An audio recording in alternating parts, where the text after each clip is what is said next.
টিপু মুন্সি গত 18 সালে যেভাবে আমার ফল ছিনিয়ে নিয়েছে, ঠিক একইভাবে ওই জুলাই যোদ্ধা বলে ও আমার আসন ছিনতাই করছে, চুরি করছে। সে তো জুলাই যোদ্ধা না। আমি আল্লাহর তরফ থেকে তাদেরকে অভিশাপ দিচ্ছি, আমার ছেলে মেয়ের বউ বাচ্চার যে চোখের পানি তারা ফেরাইছে, আল্লাহর তরফ থেকে তাদের ছেলে মেয়ে বউ বাচ্চা আল্লাহর তরফ থেকে ধ্বংসপ্রাপ্ত হবে। ভাই, আমাদের সুস্পষ্ট কথা একটাই, আমার সাধারণ জনগণের, সাধারণ ভোটারদের দাবি একটাই, তারা ভোট দিয়েছে, তারা ভোটের ফলাফল দেখতে চায়।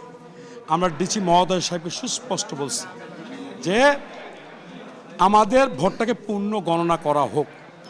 পূর্ণ গণনায় যার পক্ষে রায় যাবে আমি তা মাথা পাতিয়ে নেব, যে জিতবে তাকে আমি ফুলের তোড়া দিয়ে বরণ করব।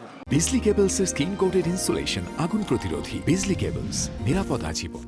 আমি প্রশাসনের যে আচরণ দেখতেছি, তারা যে কালক্ষেপণ করছে, যেহেতু ব্যালটগুলো তাদের কাছে আছে, হয়তো ব্যালটের মাধ্যমে আবার হয়তো কোনো কিছু করতে পারে। তবে একটা জিনিস আপনাদেরকে বলি, আমাদের আন্দোলন চলতেই থাকবে। কারণ এই ফেসে আপনারা জানেন, আমরা দীর্ঘ 17 বছর জীবন বাজি রেখে আন্দোলন করেছি ভাই। আমাদের জীবনের মায়া নাই, শুধু একটাই কারণ, একটা নির্বাচন, সঠিক নির্বাচন চেয়েছিলাম।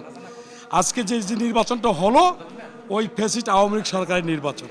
কারণ আমার আসনে টিপু মুন্সি গত 18 সালে যেভাবে আমার ফল ছিনিয়ে নিয়েছে, ঠিক একইভাবে ওই জুলাই যোদ্ধা বলে ও আমার আসন ছিনতাই করছে, চুরি করছে। সে তো জুলাই যোদ্ধা না। আমি আক্তারকে চ্যালেঞ্জ করতেছি, আমি চ্যালেঞ্জ দিচ্ছি, সে যে সত্যিকার অর্থে জনগণের রায়ে যে সে নির্বাচিত হয়, সে আমার চ্যালেঞ্জ গ্রহণ করুক। এই আমার যে পূর্ণ গণনা চাই, সে পূর্ণ গণনায় সে যদি এমপি নির্বাচিত হয়, আমি সর্বপ্রথম তাকে আমি ফুলের মালা দেব, এটা আমার চাওয়া।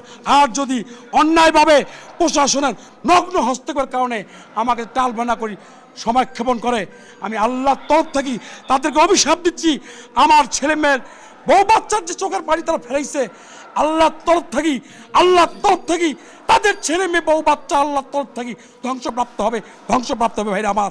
আমি বলি যে জনগণের ভোটের রায় চুরি করতে পারে, সে আক্তার সাহেব সব কিছু করতে পারে। সে জুলাই যোদ্ধা নয়, সে জুলাই চোর।